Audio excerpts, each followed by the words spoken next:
Today I want to talk to you about how to improve your relationships with men. And I know there's a lot of stuff on social media about this, but it's mixed. Like some of it's not great. And, it's from like really young women that are in the hookup culture. And my advice is coming from a solid professional background in psychotherapy. Plus, I'm just older and I've been married and I've been in a lot of relationships and I've done a lot of inner work on my inner feminine and inner masculine. So I want to just give you some like decent advice because I know like there's a lot of anger out there on both sides for men and women. And yes, I am a feminist, but I don't hate men. I fucking love men.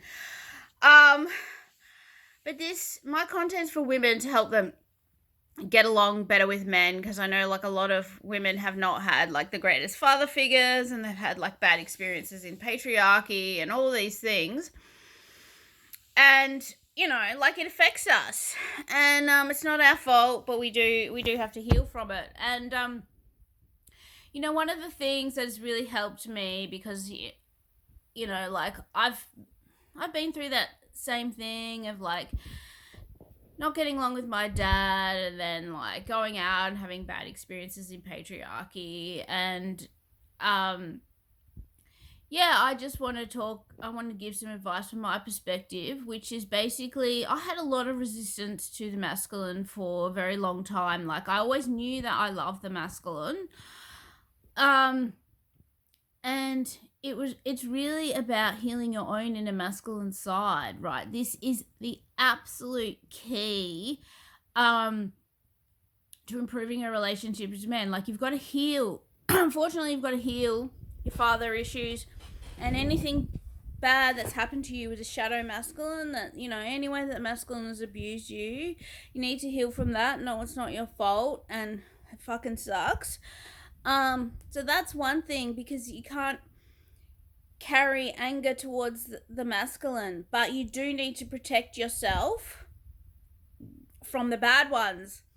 And there's a lot of bad ones out there because they come from bad families. They have poor father figures. They're addicted to porn. They think that normal women are gonna respond the same way as some like sex robot. Like they have no understanding that real women aren't like that, and that's really sad. So you need to form like a really strong relationship with your own inner masculine side, because we both have masculine and feminine sides. And so like you can talk to your masculine side. So your masculine side is the side that protects you, nurtures you, supports you. That's what a healthy masculinity does. Provides, supports, protects, nurtures. And so you need to be that for yourself, and like nurture yourself when you're tired, like, and when you're sad and all those things, and like support yourself, like learn to support yourself financially as much as you can, and in every other way, like look after your health, like treat yourself like an absolute queen. Because in this new energetic time that we're in, that is a new paradigm for relationships, is that you create the relationship with your dream man inside you by being that for yourself, and then he comes in and amplifies that. He comes in as like a physical manifestation of your your own inner masculine, your relationship, your feminine's relationship to it. So that means you've got to spoil yourself, nurture yourself, support yourself, take responsibility for yourself. Like you need to be that man that you want him to be, and he will come in and amplify that. And also what that does is really help you understand men a lot more. And also when you come into this state of really, really great self-love, like toxic men just bounce off you. Like they literally cannot stand to be around you because you reflect something in them that they don't want to deal with, and they just run. So in that way, like you know, you don't even really need to set like a lot of boundaries. You do need to set boundaries because there's some decent guys that just like to see what they can get away with, and they need to know that they're getting away with nothing except like top tier treatment for you. Like, you must see yourself as worthy of 5-star treatment on all levels, and then you must give yourself that. And that doesn't mean being perfect. And this is one thing that I want to clarify, because I am the anti-perfectionism guru. I've written the Bible. You can get it in the description. It's got everything you need to overcome perfectionism. Basically, I was a perfectionist, and I had like everything that society tells you that makes you successful. Like the pretty wardrobe, the good looking corporate husband, the nice house, the 2.2 kids, the professional career. Like, I had it all right, and I was dying inside. So, this is not about being perfect. Like, you're going to have days when you're tired, when you can't do and go as fast as you want, as fast as everybody wants, where you're going to have to say no, when you're going to have to like disappoint people, when you're not going to be able to look like a supermodel. And this is another thing, like, there is so much pressure on women with their looks, and like, it's just not okay to show up as you are. Like, there's AI, there's all this fucking Botox, and like, me just showing up, like, yeah, I have dyed hair, whatever, I have the eyelashes, but like, I'm not putting on a filter. I don't have Botox. I'm just showing up as normal. And that's hard because like I'm up like there's all these other women just like that do so much more, and I have to be secure in myself that I am enough just by having lipstick on.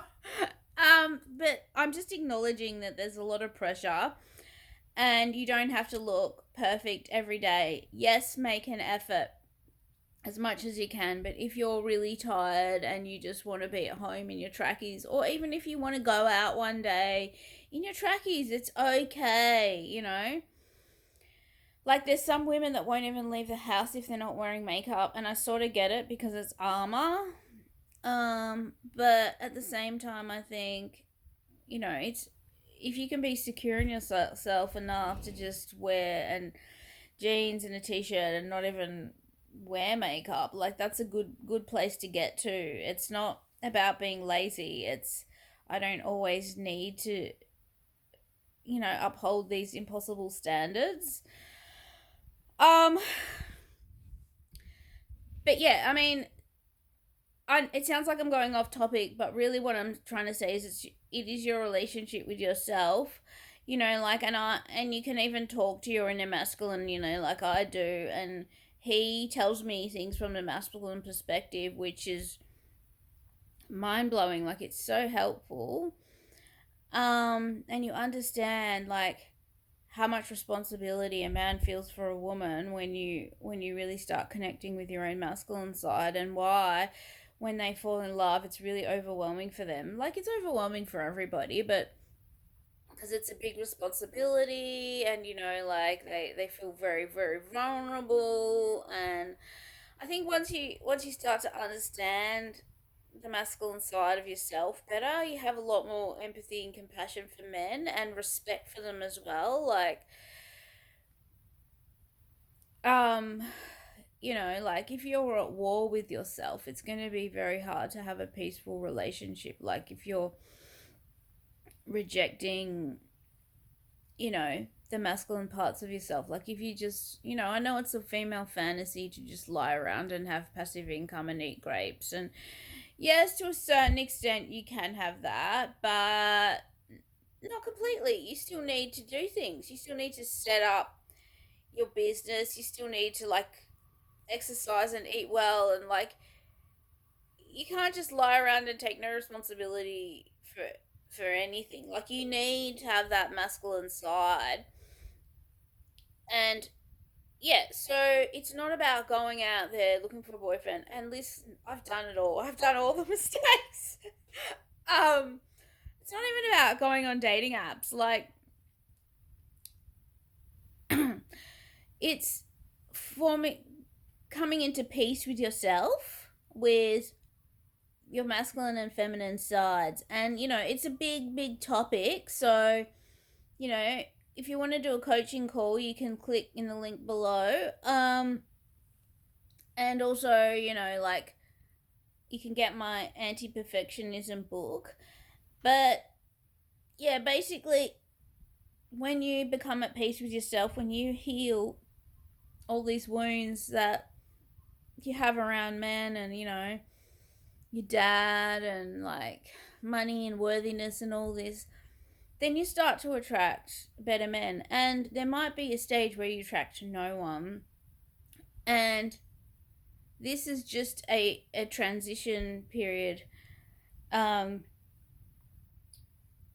so like you've got to let go of the old pattern, and then there's a period of space before you start attracting in the new thing. And it is incredible. Like, it's so worth it, because the things that start to show up in your reality are great. Like, you start also making more money, you get better opportunities.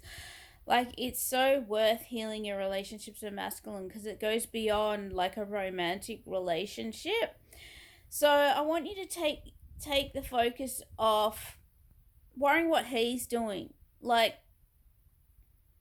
your job is to accept it if it feels good, if it feels right, if it's treating you well, and reject everything else. And in the meantime, work on, um, yourself, and heal anything that you need to heal, and, be creative, but also look after yourself. And, talk to your inner man. Like, ask him, what do you need? What do you want to say?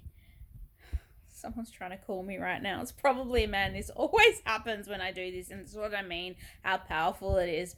Anyway, um, yeah. So I've shared some value with you. So if you could do something for me, that would be great. Like, if you could like my videos, subscribe, get my book in for a call, don't buy me a virtual coffee. I also have memberships where I can go more deeply into this, and they start at like $6 a month, so it's ridiculous. You need to get in there. I'll talk more about how to heal a relationship with the masculine, and then watch your life just transform. Love you, bye.